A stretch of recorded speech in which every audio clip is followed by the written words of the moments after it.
il y a aussi des témoignages, il y a des moments, des fois ils divisent les groupes pour que les gens se mettent les uns contre les autres. Enfin, il y a toute une peur qui s'installe. Oui, il y a la peur, et puis il y a des... Et puis il y a différentes catégories parmi les déportés. Il y a des politiques, il y a les droits communs. Alors les politiques et les droits communs sont souvent des capots. Alors, il valait mieux tomber avec un capot politique qu'avec un capot de droit commun. Parce qu'un capot de droit commun, c'était généralement une saloperie. Hein. Il ne faut pas être modeste sur les mots, c'était une saloperie. Par exemple, il y en avait un qui un jour dit à un père, à un fils, « bats ton père ». Le fils a refusé. Il a dit au père, bats ton fils. Ils ont refusé. Les deux ont reçu une balle dans la tête. Un autre capot qui, lui, avec le SS du groupe, s'amusait à faire sortir en pleine nuit, par moins de 30, des déportés de son commando dehors, tout nus, les asperger d'eau froide, et les laisser ainsi pendant 2 heures avec ordre de ne pas bouger. Et les rangs se clairsemmaient, les gens tombaient morts. Vous, Alain Vincenot, vous êtes journaliste, écrivain, vous n'êtes pas historien. Pas du tout. Donc c'est un regard vraiment d'enquête, de journaliste, d'écrivain, de rencontre avec les derniers témoins. Et je voulais savoir pourquoi, dans votre vie professionnelle, qu'est-ce qui est chez vous d'un point de vue personnel pour travailler ce sujet d'un point de vue professionnel et le proposer pour le lecteur? Pourquoi ça vous touche? Pourquoi la Shoah me touche? Parce que je trouve que la Shoah touche tout le monde, doit toucher tout le monde. C'est une tâche sur l'humanité. Les Juifs étaient les victimes, mais les non-Juifs portent une sorte de déshonneur. Et ça, c'est honteux. C'est honteux. Donc, on ne peut pas rester insensible. D'autant qu'aujourd'hui, on voit se multiplier des actes antisémites, des agressions antisémites.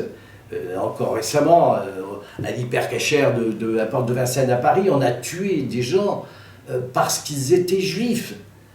À Créteil, 2 mois auparavant, on a tabassé un type chez lui parce qu'il était juif. On a violé sa femme parce qu'elle était juive. Il y a des petits-enfants de Toulouse, de l'école de Toulouse, qui ont été tués, des gosses qui ont été tués parce qu'ils étaient juifs. Enfin, Ilan Halimi qui a été torturé parce qu'il était juif. C'est insupportable, c'est inadmissible. Insupportable. 70 ans après, on a la sensation que la mémoire est oubliée, sur un pan de la population, puisque ça arrive. Est-ce que ça vous fait peur, le fait qu'à un moment donné, ces témoins vont disparaître? Oui. Pour justement sensibiliser. Oui, parce que qu'est-ce qu'il restera quand les témoins auront disparu? Il restera le travail des historiens. Bon, ça c'est...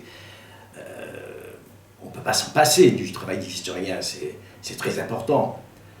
Mais ils ont toujours, les historiens, un regard détaché, froid, désincarné.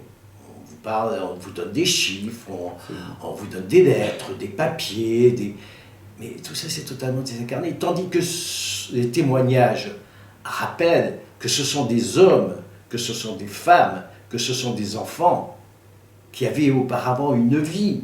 Par exemple, dans le bouquin, je parle de ces déportés, mais je parle de leur vie avant, de leurs parents, comment ça se passait à la maison. Et puis, il y a eu 1940, les lois anti-juives qui se sont succédées, la vie qui devenait de plus en plus insupportable, et la situation qui empirait chaque jour davantage.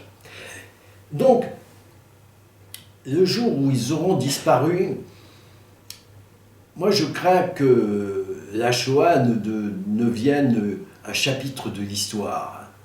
Et alors que, vous savez, à Auschwitz, à Birkenau, il y a un monument. Et au pied de ce monument, il y a quelques mots dans toutes les langues européennes, dont le yiddish, qui dit que c'est un cri, que Auschwitz est un cri de désespoir, mais surtout un avertissement. Et je pense qu'il ne faut pas oublier ce mot avertissement, parce que ce que l'homme a été capable de faire à Auschwitz, ce cri de désespoir, comment l'homme a-t-il pu faire ça? Comment a-t-il pu assassiner des hommes, des femmes, des enfants, des vieillards de manière industrielle et froide?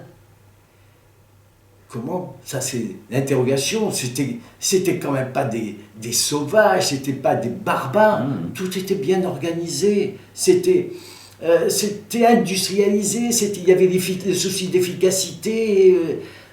Comment a-t-on pu faire ça? Mettre l'intelligence au service de la mise à mort. Et donc, sans cet avertissement, ça peut recommencer. Voilà, que ça existait, il y a la crainte que ça puisse recommencer. Ouais. On est absolument d'accord. Ouais. Alain Vincenot, on a déjà bien parlé. Je vous remercie pour cette prise de conscience, parce qu'on en a tout le temps besoin, cette piqûre.